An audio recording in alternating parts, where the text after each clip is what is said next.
Thank you, Dr. Kleiman, for that introduction and for the opportunity to speak here today. I do work at the federal government at Environment Canada, and so I always appreciate the opportunity to meet people in the Peavy community and learn more about the technology. So I'm going to take this opportunity to talk about a project that we're conducting at Environment Canada.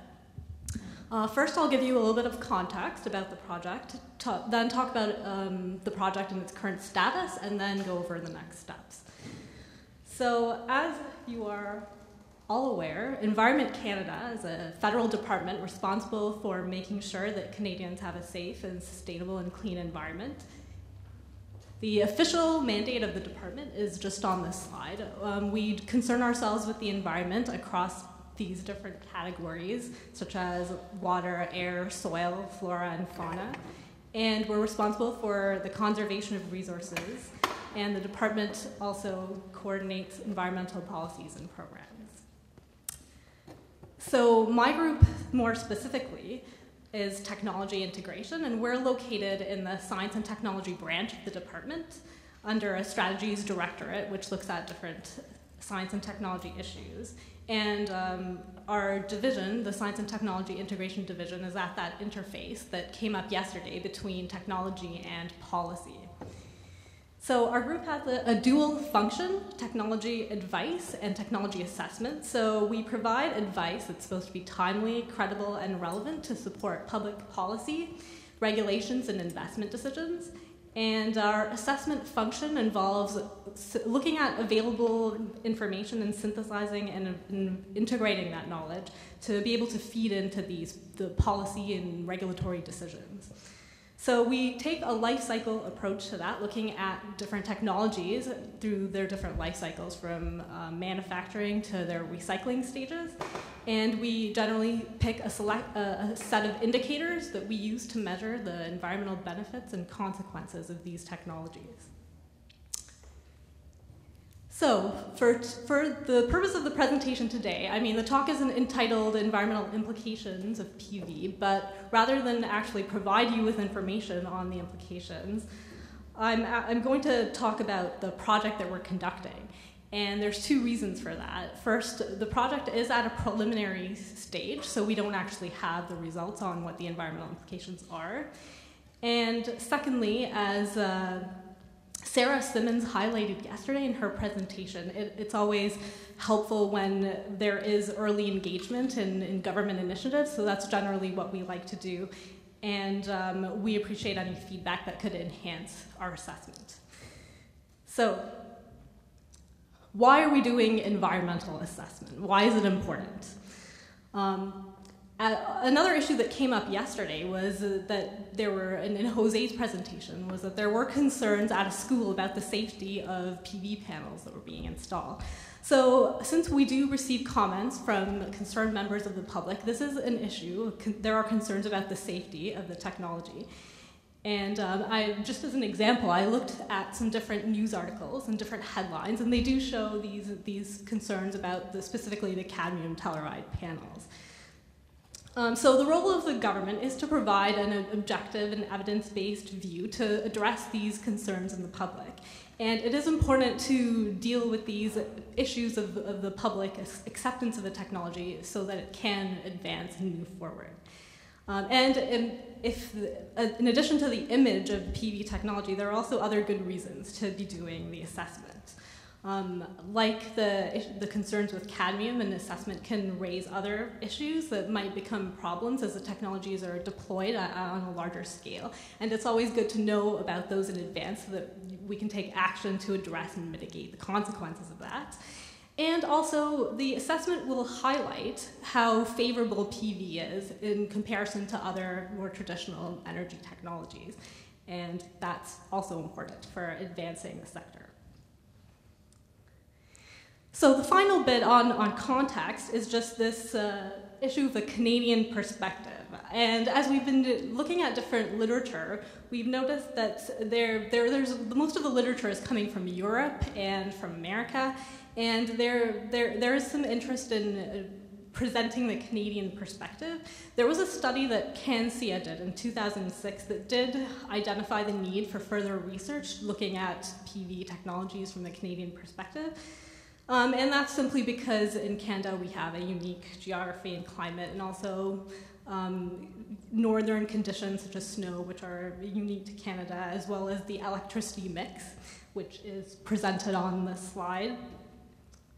And that the importance of the electricity mix is that it plays into the manufacturing stage of the technology, and the electricity used in generating the technology will make a difference in the final environmental assessment. And finally, the industry in Canada is changing a lot, and there's many reasons for that, but one factor is Ontario's Green Energy Act. And so we just want to make sure that we're keeping up to date with these new developments and make sure that our knowledge is up to date on those issues. So I talked a little bit about the context and the reasons why we're doing the project, and now I'm just going to describe the actual project. It's entitled Assessing the Environmental Health and Safety of PV Technology, and we're aiming to complete it next year, at the end of March. It's basically a qualitative and quantitative assessment across the full life cycle of PV technologies. And as I mentioned before, the results will feed into policy and regulatory decisions. So we aren't working alone on this project. We have a very strong collaboration with NRCan, our project partners, and my colleague Yves Poisson did a presentation yesterday on some of his work. And we're also collaborating with some other groups, such as the International Energy Agency.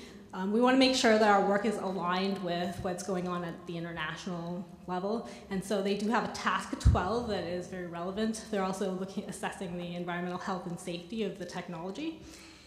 And we're also interested in collaborating with other groups such as 5N+, to fill some knowledge gaps that we have identified, for example, on the recycling stage of the technology, and also other groups that have expertise in the actual methodology of a detailed life cycle assessment. So while there are many interesting emerging technologies in PV, which did come up in our last presentation, we're interested in what technologies are capturing market share, and so we've identified two types of technologies that we want to focus on. The basic silicon is the first type, and also, secondly, thin films.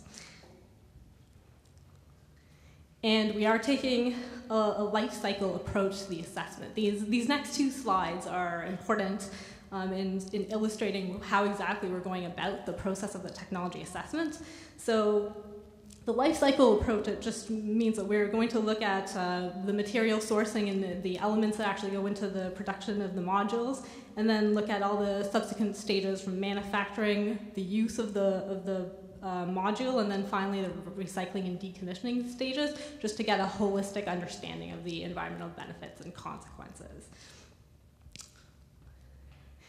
And in order to be able to measure what the consequences and the benefits are, we select environmental indicators, and we look at them throughout the entire life cycle. So indicators in the energy category, those typically have one value throughout the entire life cycle, like the energy payback time of a PV module. Other indicators, such as the greenhouse gases, that's widely used as an indication of some environmental consequences, and typically these are an issue in the manufacturing stage of the module. Water, we found that there is not as much information on water and land, but water would also play an important role in the manufacturing, the use of water. And for another indicator on land, that would depend on the type of the module and the way that it's being installed. You know, large solar parks as opposed to rooftop installations. And again, similarly, a biodiversity indicator would, look at the consequences of wildlife for a solar park that's being set up. Also, we're looking at toxics, and that reflects the concerns about cadmium, and that's one of our other indicators. So, as I mentioned, the current status of the project is that we've done this literature review to gather data on each of the different indicators throughout each life cycle stage of those PV technologies, the two types, the silicon and thin films. And if you remember one thing from this presentation, is that we're doing these assessments we're doing technology assessments generally for different technologies, including PV. And so this level of a technology assessment is slightly broader than other assessments that are site-based or project-based, which SIA might connect the Canadian Environmental Assessment Agency, or which are done by the province. So at this stage, we are conducting outreach with stakeholders. And after looking at the literature, we did identify 4 knowledge gaps, which are areas for further research.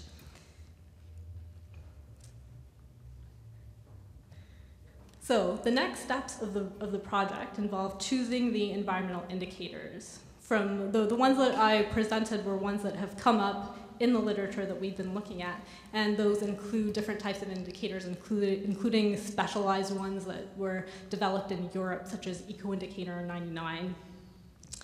We also are trying to identify additional sources of information to address the 4 data gaps that we've found.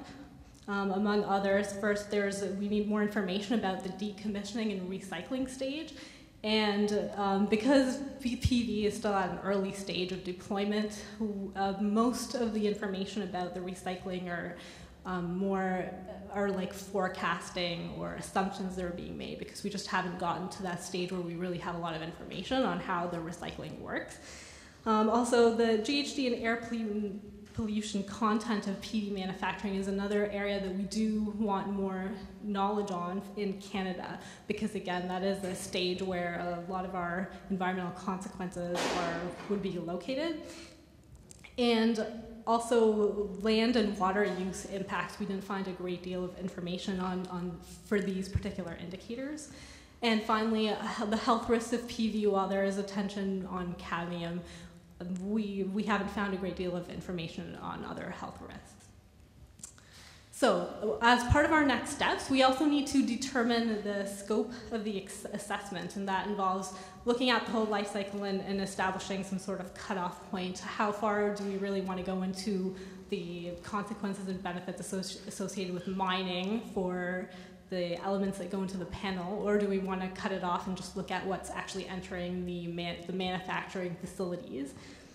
And we're interested in emerging technologies, even though we have decided at this point to focus on those 2 types of the silicone and thin films. But there are many promising emerging technologies which may be positioned to enter the market soon that we're also interested in.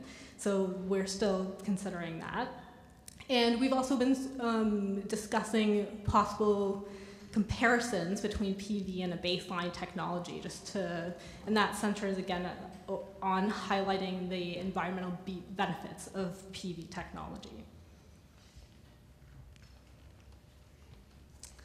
So, to summarize, our group at Environment Canada supports the departmental mandate by doing these assessments. We have a dual function, the technology advice and technology assessment.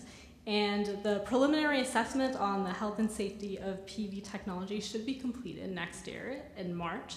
It's an evidence-based assessment that will support policy and regulations and investment decisions. And, at this stage, we're just considering additional literature, so if there are any additional sources of information, additional data, we'd be very interested in that. And we need to prioritize our indicators for the assessment study. So we would welcome any suggestions that you have.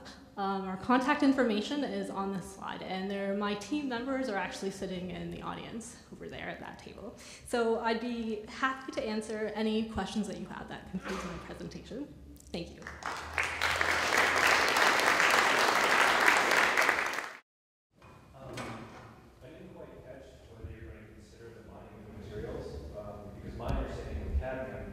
That's a waste product from mining other materials, so it's really something that needs to be dealt with anyway.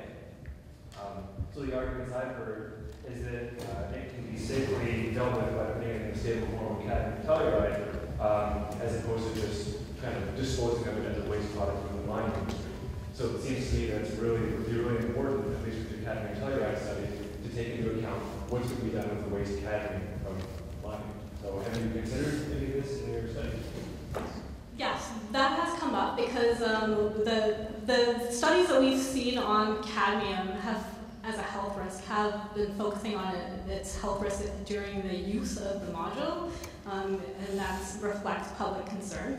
But as I mentioned, we don't have a great deal of information on the recycling, and that actually sort of links back into the mining stage because when you take back the elements of the panel, that also feeds back into the beginning of the life cycle.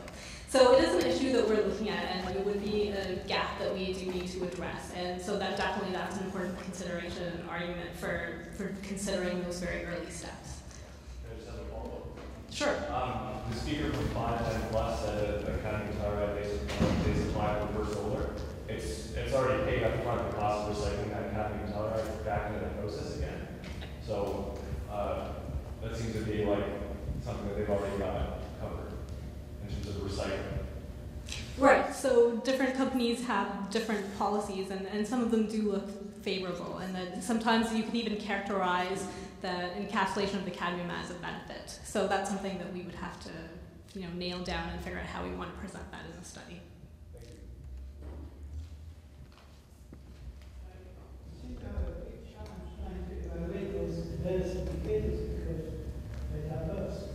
Do you use any data factors? Do you use quality or quantity? Is the loss of life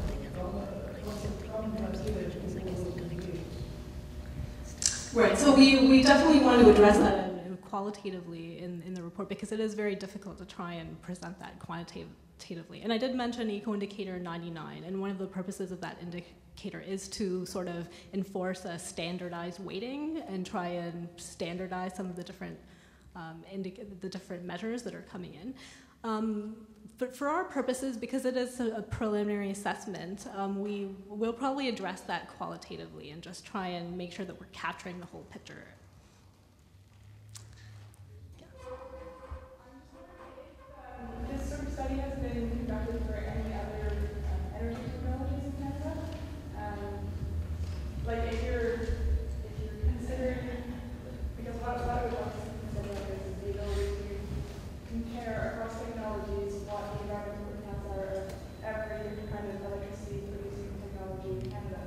So have studies like this being conducted and there have been, is there kind of a metric, if you like, that you're sticking to in order to be able to effectively compare technologies? Okay, well I can answer that for our group. We do look at different technologies and we're assessing them, but we're focusing on the renewable technologies that are new, and we are trying to figure out a good system for comparing that to the traditional energy.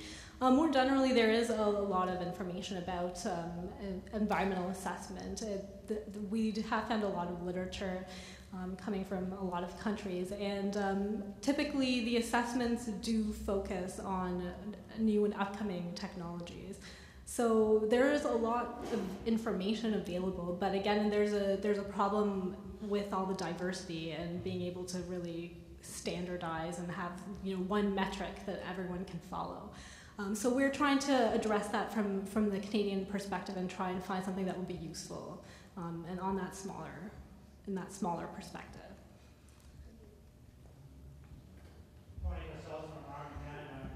Is doing this work. I was just wondering, Samina, if you want to share some thoughts.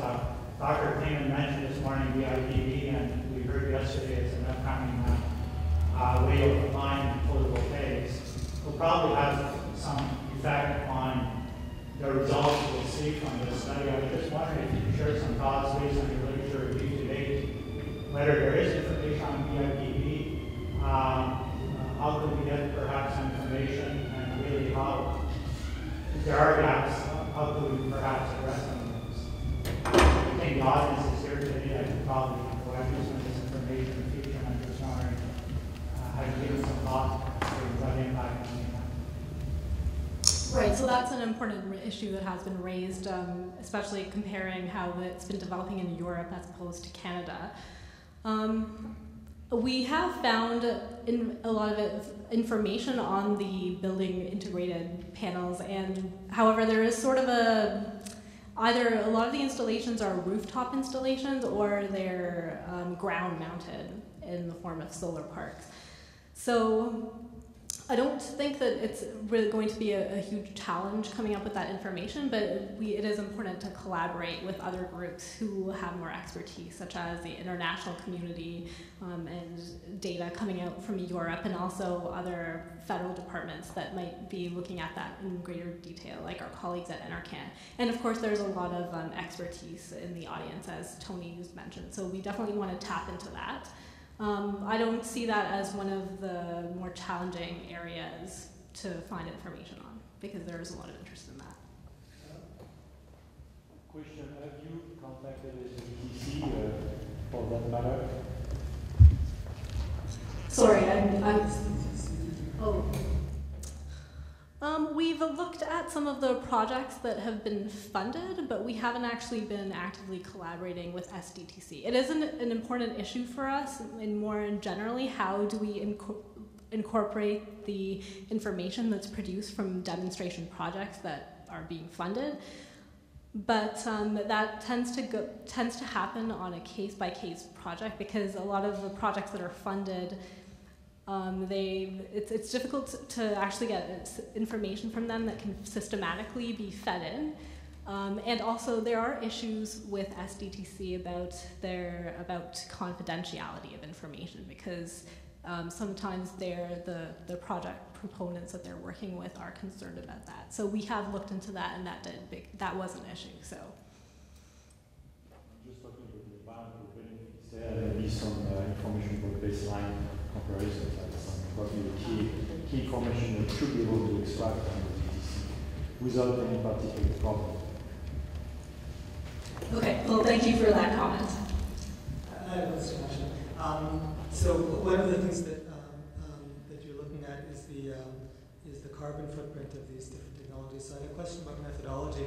So for silicon cells, for example, the biggest part of the power input has to do with the material production. So you get a very different answer if the cells, the material in cells are made outside of Canada and then brought in versus whether they're made within Canada.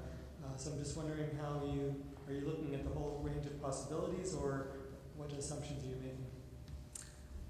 Yes, thank you for pointing that out. That is something that we've been struggling with a little. We're at this point, we're trying to get a better understanding of the industry and what panels are actually being deployed, whether they're manufactured in Canada or if they're coming from elsewhere. And some of our colleagues at NRCan have been helpful in that regard as well. And CanCA also has information on that. So it's definitely something that we need to take into consideration. Maybe if I could follow up on that. So when we think about life cycle analysis for Canada, do we only care about it when it crosses the border and the impact within the country, or do we take the life cycle back to the origin of wherever the materials or products had come from? For our purposes, I think we're going to have to focus on Canada and set a boundary like that, because it does get very complicated when you start tracking all of those product flows. I mean, it would be ideal, and maybe future studies can focus on a certain chain and try and reveal some of those benefits and consequences. But for our purposes, I don't think we can go that deeply into it. So, just bring that up because one of the benefits of let's say making cells in Canada is, as you showed, most of our energy comes from renewable sources. So 60% hydro right away allows us to make cells that are made with a very low carbon footprint. So that means those cells would have a market differentiation as compared to others. So it's a way to actually make renewable energy products that have a very low or potentially even zero carbon footprint. So that may not be your issue, but from a market point of view, that could be very attractive.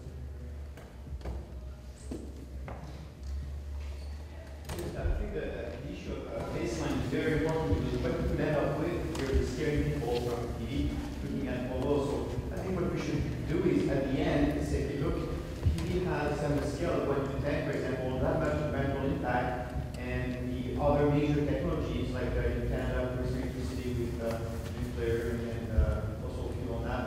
And that's the impact of those other technologies. So overall, we have to put things in perspective and say, well, that's really very minimal. The other thing is that when we're doing a baseline comparison, if we're putting PV on the roof, well, what are we actually replacing there? If we're replacing asphalt or some type of product and what kinds of chemicals, we also have to look at, what is the baseline? If we use that asphalt that leaches down the rainwater, what's the impact of that? If we're putting on land base and replacing agriculture, which uses massive amount of all kinds of chemicals, what are we replacing there? Right? So I think we have to put things in context and perspective so that we don't scare people away with those studies. Right, thank you. That's an important point, and I did try and talk about how we're not trying to scare people away. People do get concerned, and we are trying to address that in a scientific way. And for sure, the assessment is intended to highlight the benefits of PV.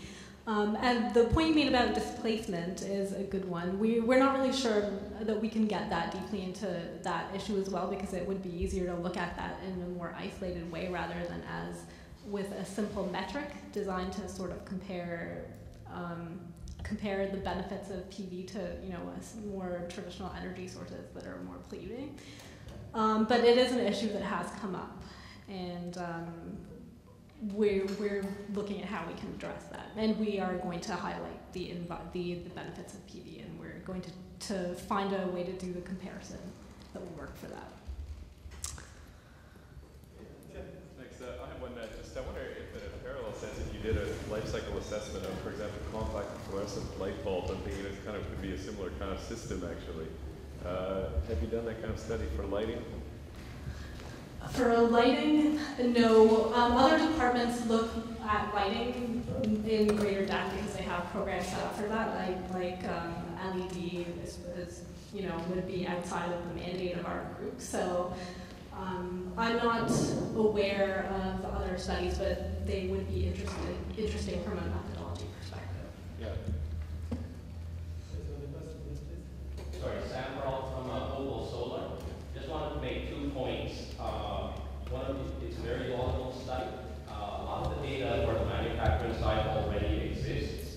They're just under confidentiality or they're very commercially sensitive. If, for example, when you've got a price, for example, that a manufacturer quotes like $2 per watt, for example, what he's done actually is he's looked at the manufacturing process and he knows exactly how much water it takes to dilute, for example, the acids that are used to etch the silicon wafers. You know exactly how much, and it's directly related to the type of sewer laws, for example, that are in the jurisdiction that displays this manufacturing plant.